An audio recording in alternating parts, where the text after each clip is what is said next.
ॐ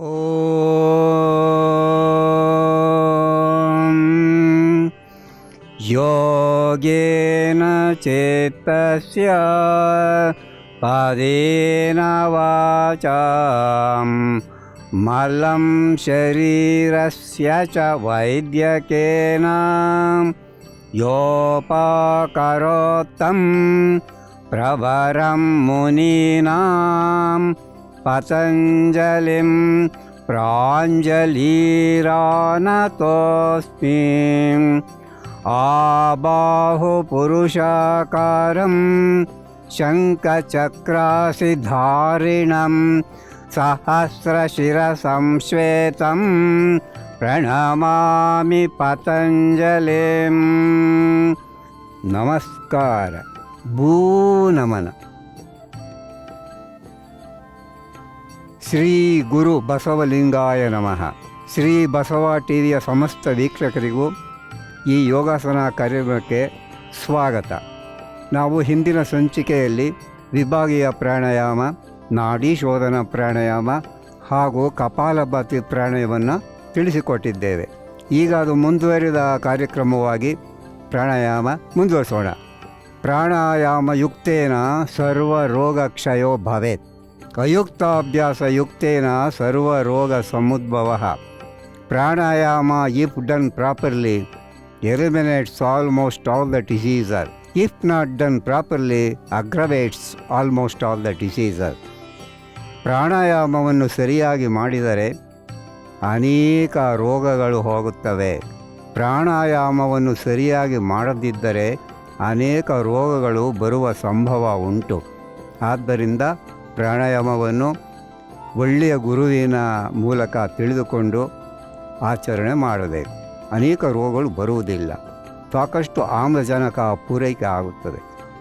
ಈ ಪ್ರಾಣಾಯಾಮ ದೀರ್ಘವಾಗಿ, ಪ್ರಾಣ ಆಯಾಮ ಅಂದರೆ ಅದೇ ಅರ್ಥ, ದೀರ್ಘಗೊಳಿಸುವುದು ಉಸಿರನ್ನು, ಕಂಟ್ರೋಲಿಂಗ್ ದ ಬ್ರೇತ್.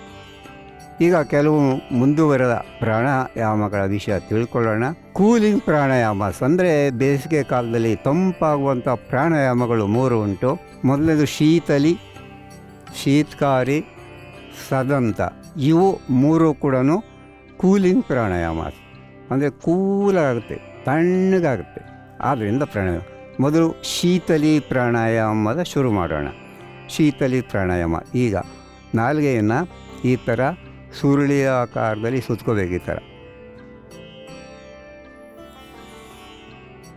ಬಾಯಿನ ಮೂಲಕ ಎಳ್ಕೊಂಡು ಮೂಗಿನ ಮೂಲಕ ಬಿಡಬೇಕು. ಬಾಯಿನ ಮೂಲಕ ತೊಗೊಂಡು ಮೂಗಿನ ಮೂಲಕ ಬಿಡಬೇಕು. ಬೆನ್ನು ನೇರವಾಗಿರಬೇಕು, ಕಣ್ಣು ಮುಚ್ಚಿರಬೇಕು. ಯಾವುದೇ ಪ್ರಾಣಾಯಾಮ ಮಾಡಬೇಕಾದ್ರೂ ಕಣ್ಣು ತೆಗೆದು ಮಾಡಬಾರದು. ಶುರು. ಶೀತಲಿ ಪ್ರಾಣಾಯಾಮ.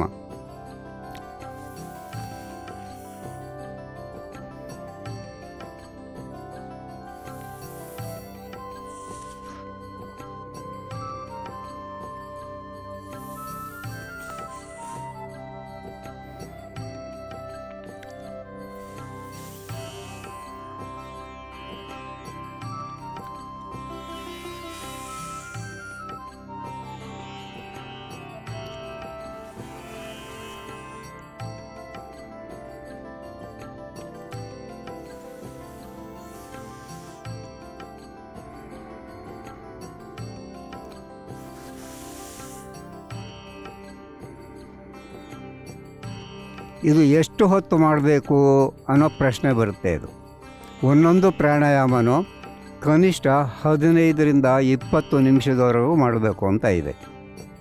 15ರಿಂದ 20 ನಿಮಿಷ.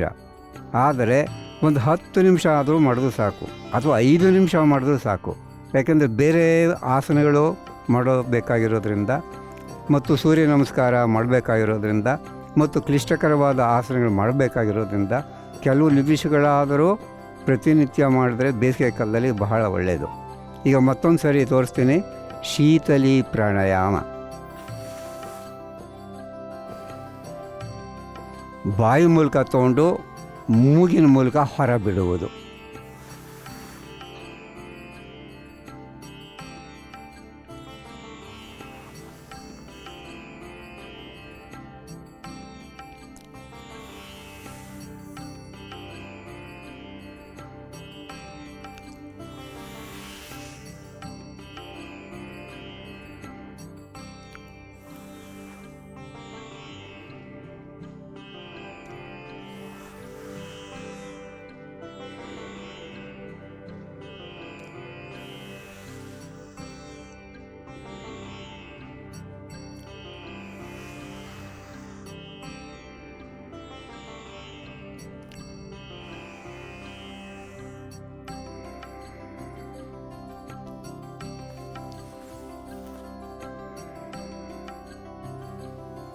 ಇದು ಶೀತಲಿ ಪ್ರಾಣಾಯಾಮ. ಇನ್ನು ಮುಂದೆ ಮತ್ತೊಂದು ಕೂಲಿಂಗ್ ಪ್ರಾಣಾಯಾಮ ಶೀತ್ಕಾರಿ ಪ್ರಾಣಾಯಾಮ. ನಾಲಿಗೆಯನ್ನು ಈ ಥರ ಸುರುಳಿ ಸುತ್ಕೋಬೇಕು ಮೇಲ್ಗಡೆ.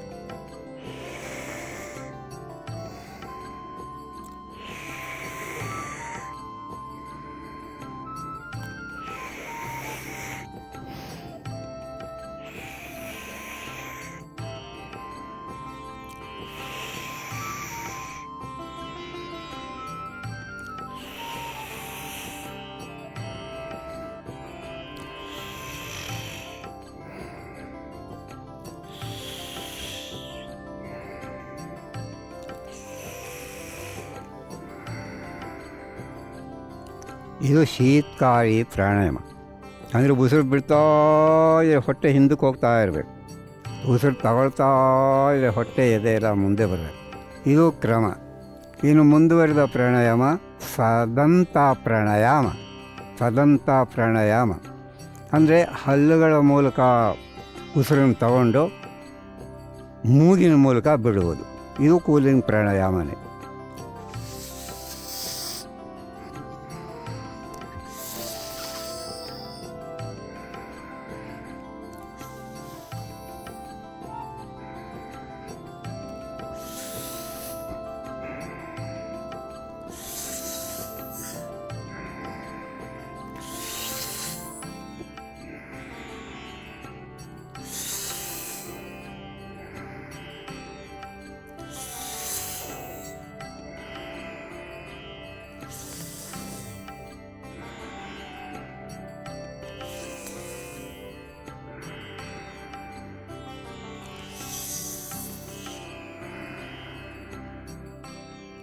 ಇದು ಸದಂತ ಪ್ರಾಣಾಯಾಮ.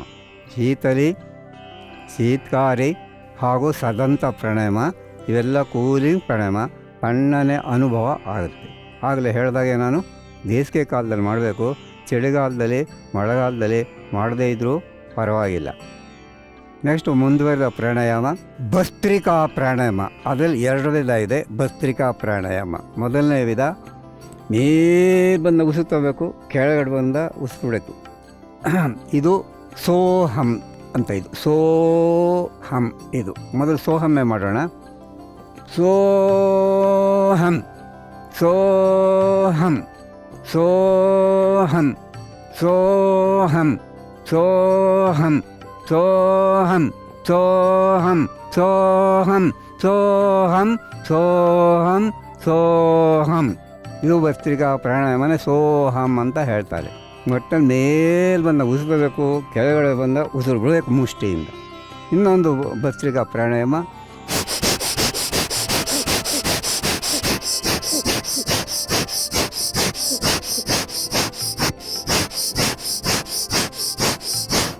ಇದರ ಫೋರ್ಸ್ ಆದರೆ ಕಫ ಗಿಫ ಕಟ್ಕೊಂಡೆಲ್ಲ ಬಿಟ್ಟೋಗ್ಬಿಡುತ್ತೆ. ಸ್ವಚ್ಛ ಆಗುತ್ತೆ.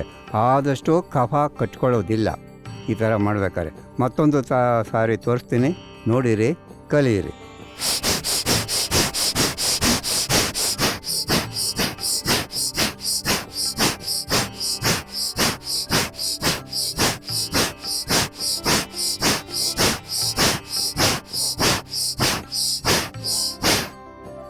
ಈ ಥರ ಒಂದು 10-20 ಸಾರಿ ಮಾಡಿದರೆ ಎಲ್ಲ ಕಫ ಕಟ್ಕೊಂಡೆಲ್ಲ ಬಿಟ್ಟೋಗ್ಬಿಡುತ್ತೆ. ನಾಳೆ ಎಲ್ಲ ಸ್ವಚ್ಛ ಆಗುತ್ತೆ ಶ್ವಾಸ ನಾಳೆ. ಇದು ಭಸ್ತ್ರಿಕಾ ಪ್ರಾಣಾಯಾಮ. ಮತ್ತೊಂದು ಪ್ರಾಣಾಯಾಮ ಮಾಡೋಣ, ಚಂದ್ರಾನುಲೋಮ ಪ್ರಾಣಾಯಾಮ.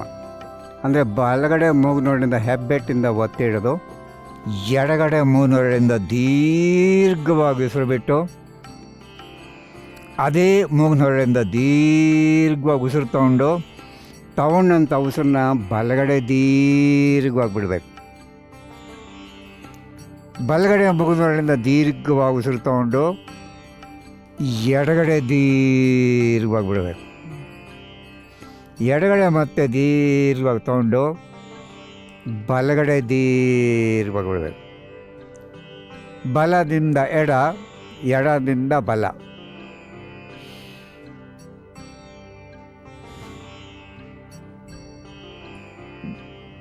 ಅದು ನಾಡಿ ಶೋಧನ ಪ್ರಾಣಾಯಾಮ ಆಗುತ್ತೆ. ಈಗ ಬರೀ ಚಂದ್ರಾನುಲೋಮ ಮಾತ್ರ ತೋರಿಸೋಣ.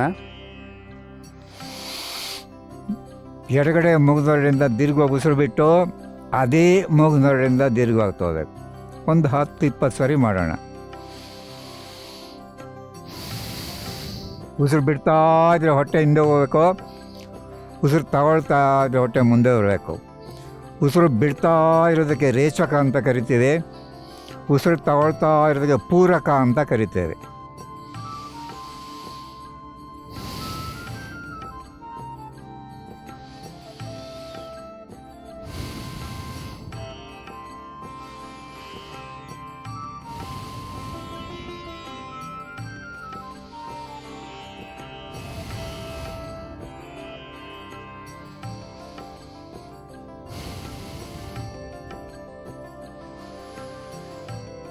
Only one side breathing, left nostril.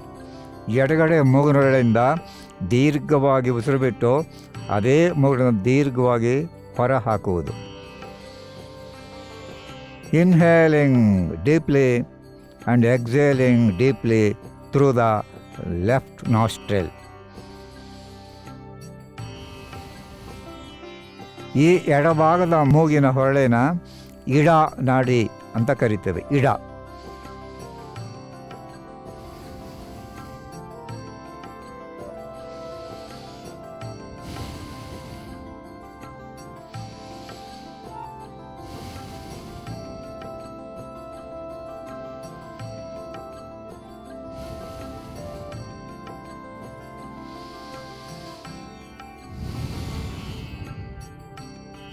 ಮುಕ್ತಾಯ ಮಾಡೋಣ.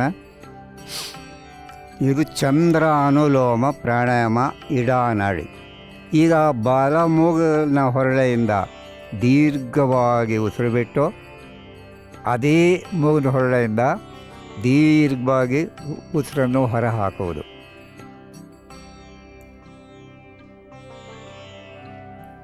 Inhaling deeply and exhaling deeply.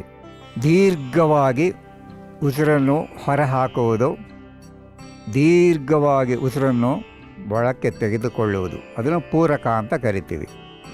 ಹೊರಗಡೆ ಉಸಿರನ್ನು ಹಾಕೋದು ರೇಚಕ ಅಂತ ಕರಿತೀವಿ.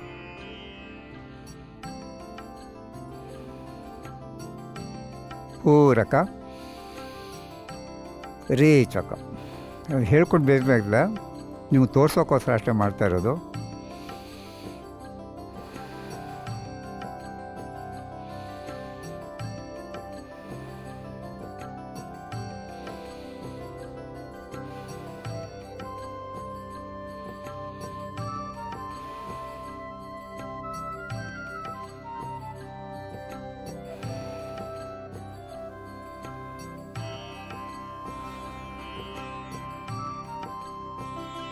ಈ ಬಲ ಮೂಗಿನ ಹೊರಳಿನ ಪಿಂಗಳ ನಾಡಿ ಅಂತ ಕರಿತೀವಿ.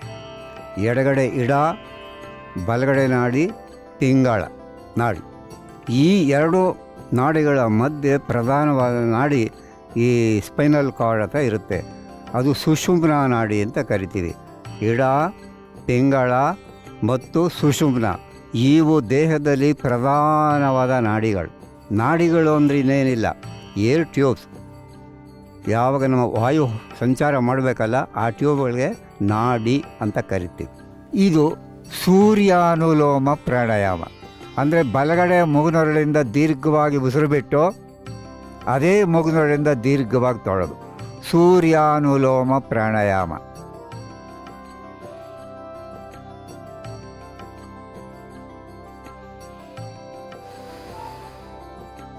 ಎಡ ಬಲ ಎರಡು ಮೂಗಿನೊರಳನ್ನು ಶ್ರೇಷ್ಠ ಇಡ ಮತ್ತು ಪಿಂಗಳ. ಯಾವ ಬೆರಳನ್ನು ಎಡಗಡೆ ಮೂಗಿನಿಂದ ಒತ್ತಿ ಹಿಡಿಬೇಕು ಅಂತ ಪ್ರಶ್ನೆ ಬರುತ್ತೆ. ಕೆಲವು ಕೇಂದ್ರಗಳಲ್ಲಿ ಈ ಥರ ಉಂಗುರದ ಬೆರಳು ಮತ್ತು ಕಿರು ಬೆರಳು, ಕೆಲವು ಕೇಂದ್ರದಲ್ಲಿ ಮಧ್ಯದ ಬೆರಳು ಮತ್ತು ಉಂಗುರದ ಬೆರಳು. ಯಾವುದಾದ್ರೂ ಸರಿ, ಒತ್ತಿ ಹಿಡಿಬೇಕು ಅಷ್ಟೇ, ಒತ್ತಿ ಹಿಡಿಬೇಕು. ಯಾಕೆಂದರೆ ಒಂದೇ ಮುಗ್ದು ಹೊರಳಿಂದ ಉಸಿರಾಡೋದ್ರಿಂದ ಬಲವಾಗಿ ಒತ್ತಬೇಕು. ಈ ಮುದ್ರೆಗೆ ಮೃಗೀಯ ಮುದ್ರೆ ಅಂತ ಕರಿತೀವಿ. ಮೃಗೀಯ ಮುದ್ರೆ.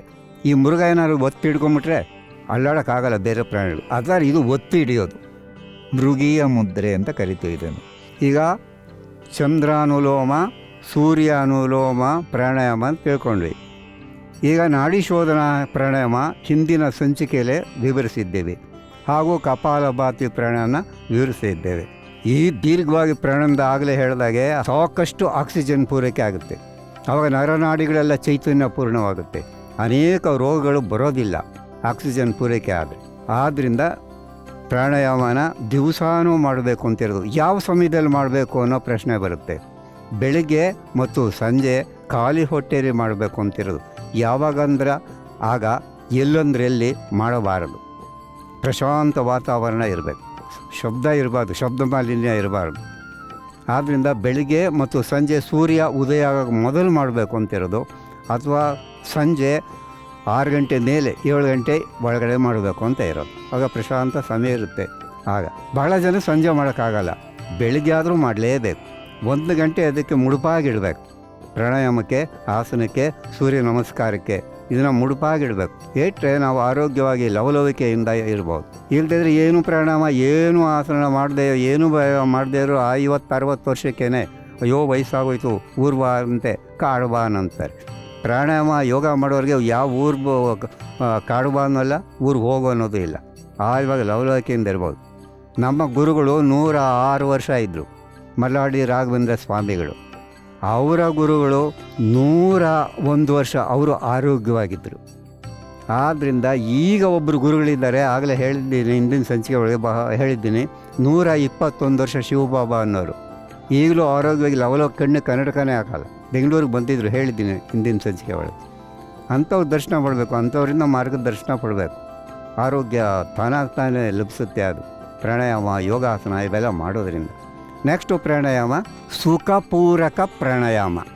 ಸುಖಪೂರಕ ಪ್ರಾಣಾಯಾಮ ಬಲಗಡೆ ಮೂಗುಗಳಿಂದ ಹೆಬ್ಬೆಟ್ಟಿಂದ ಒತ್ತಿಡಿದು ಎಡಗಡೆ ಮೂಗುಗಳಿಂದ ದೀರ್ಘವಾಗಿ ಉಸಿರು ಬಿಟ್ಟು ಅದೇ ಮೂಗುಗಳಿಂದ ದೀರ್ಘವಾಗಿ ಉಸಿರು ತಗೊಂಡಂಥ ಉಸಿರನ್ನ ಸ್ವಲ್ಪ ಹೊತ್ತು ತಡೆ ಹಿಡಿಬೇಕು, ಕುಂಭಕ ಮಾಡಬೇಕು. ಉಸಿರು ಬಿಟ್ಟಾಗಲೂ ಅಷ್ಟೇ ಸ್ವಲ್ಪ ಹೊತ್ತು ಕುಂಭಕ ಅಂದರೆ ಉಸಿರು ತಡೆ ಹಿಡ್ದಿರ್ಬೇಕು. ಮತ್ತು ಉಸಿರು ದೀರ್ಘವಾಗಿ ತೊಗೊಂಡು ಸ್ವಲ್ಪ ಹೊತ್ತು ತಡೆ ಹಿಡ್ದಿರ್ಬೇಕು. ಬಲಗಡೆ ಮೂಗುಗಳಿಂದ ದೀರ್ಘವಾಗಿ ಬಿಡಬೇಕು. ದೀರ್ಘವಾಗಿಬಿಟ್ಟು ಸ್ವಲ್ಪ ಹೊತ್ತು ಕುಂಭಕ ಮಾಡಬೇಕು. ಮತ್ತು ದೀರ್ಘವಾಗಿ ತೊಗೊಂಡು ಎಡಗಡೆ ದೀರ್ಘವಾಗಿ ಬಿಡಬೇಕು. ಸ್ವಲ್ಪ ಹೊತ್ತು ಕುಂಭಕ ಮಾಡಬೇಕು. ಉಸಿರನ್ನ ತಡೆ ಹಿಡಿದ್ಬೇಕು ಕುಂಭಕ ಅಂದರೆ. Holding the breath for some time.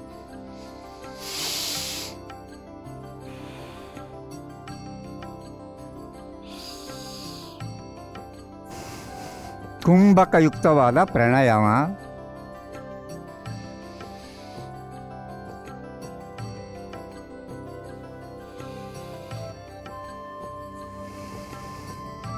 ಸುಖಪೂರಕ ಪ್ರಾಣಾಯಾಮ.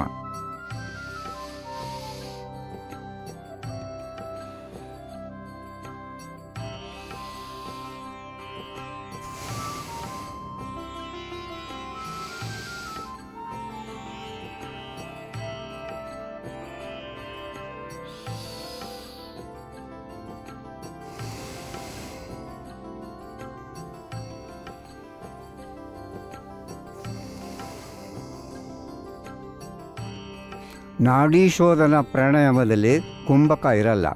ಸುಖಪೂರಕ ಪ್ರಾಣಾಯಾಮದಲ್ಲಿ ಕುಂಭಕ ಇರುತ್ತೆ. ಕುಂಭಕಯುಕ್ತವಾದ ಪ್ರಾಣಾಯಾಮ. Holding the breath for some time after exhaling and also after inhaling. ಉಸಿರು ಹೊರ ಬಿಡ್ತಾನೂ ಸ್ವಲ್ಪ ತಡಿಬೇಕು. ಉಸಿರು ತಗೊಂಡು ಸ್ವಲ್ಪ ಉಸಿರನ್ನ ನಿಲ್ಲಿಸಬೇಕು. ಕುಂಭಕಯುಕ್ತ ಪ್ರಾಣಾಯಾಮ ಮತ್ತೊಂದು ಸಾರಿ ಮಾಡ್ತೀನಿ ನೋಡಿ.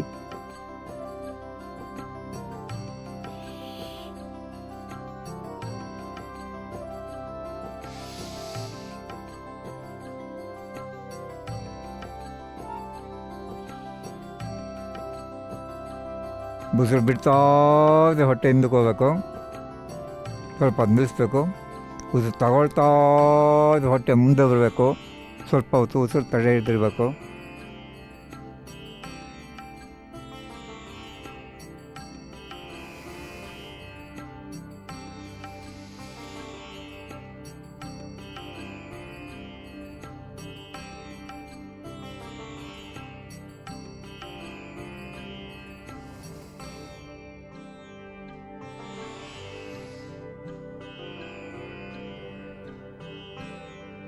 ಹೊಟ್ಟೆಯನ್ನು ಗಮನಿಸಿ.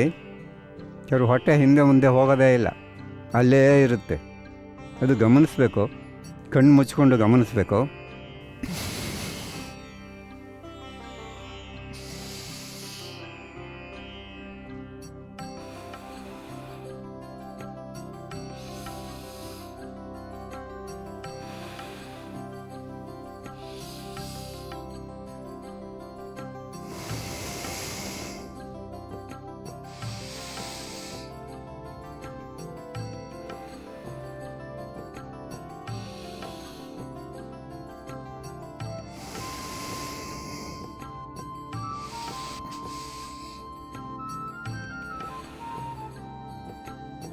ಮುಕ್ತಾಯ ಮಾಡಬೇಕಾದರೆ ಎಡಗಡೆ ಮೌನ ಕೊರಳೆಯಿಂದ ದೀರ್ಘವಾಗಿ ಉಸಿರು ಹೊರಹಾಕಿ ಮುಕ್ತಾಯ ಮಾಡಬೇಕು. ಇವು ಪ್ರಾಣಾಯಾಮಗಳು. ಆಗಲೇ ಹೇಳಿದಾಗೆ ಸರಿಯಾಗಿ ಪ್ರಾಣಾಯಾಮವನ್ನು ಮಾಡಿದರೆ ಅನೇಕ ರೋಗಗಳು ಬರುವುದಿಲ್ಲ. ಸರಿಯಾಗಿ ಮಾಡದೇ ಇದ್ದರೆ ಅನೇಕ ರೋಗಗಳು ಬರುವ ಸಂಭವ ಉಂಟು. ಆದ್ದರಿಂದ ಪ್ರಾಣಾಯಾಮವನ್ನು ಒಳ್ಳೆಯ ಗುರುಗಳ ಮಾರ್ಗದರ್ಶನದಲ್ಲಿ ಸರಿಯಾಗಿ ಮಾಡಬೇಕು. ಇವತ್ತಿನ ಸಂಚಿಕೆಯಲ್ಲಿ ನೀವು ತಿಳ್ಕೊಂಡಾಗೆ ಭಸ್ತ್ರಿಕಾ ಪ್ರಾಣಾಯಾಮ, ಚಂದ್ರಾನುಲೋಮ ಪ್ರಾಣಾಯಾಮ, ಸೂರ್ಯಾನುಲೋಮ ಪ್ರಾಣಾಯಾಮ, ಸುಖಪೂರಕ ಪ್ರಾಣಾಯಾಮನ ಮಾಡಿದ್ದೇವೆ. ಮುಂದಿನ ಸಂಚಿಕೆಯಲ್ಲಿ ಕೆಲವು ಪ್ರಾಣಾಯಾಮಗಳು, ಆಸನಗಳು ಮತ್ತು ಕಠಿಣವಾದ ಆಸನಗಳನ್ನು ಮಾಡೋಣ. ಇಲ್ಲಿಗೆ ಇವತ್ತಿನ ಸಂಚಿಕೆಯಲ್ಲಿ ಈ ಕಾರ್ಯಕ್ರಮ ಮುಗಿದೆ.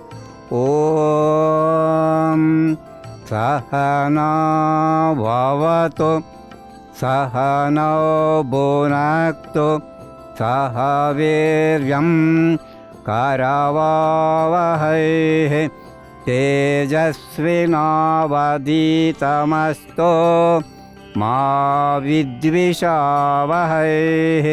ಓಂ ಶಾಂತಿ ಶಾಂತಿ ಶಾಂತಿ.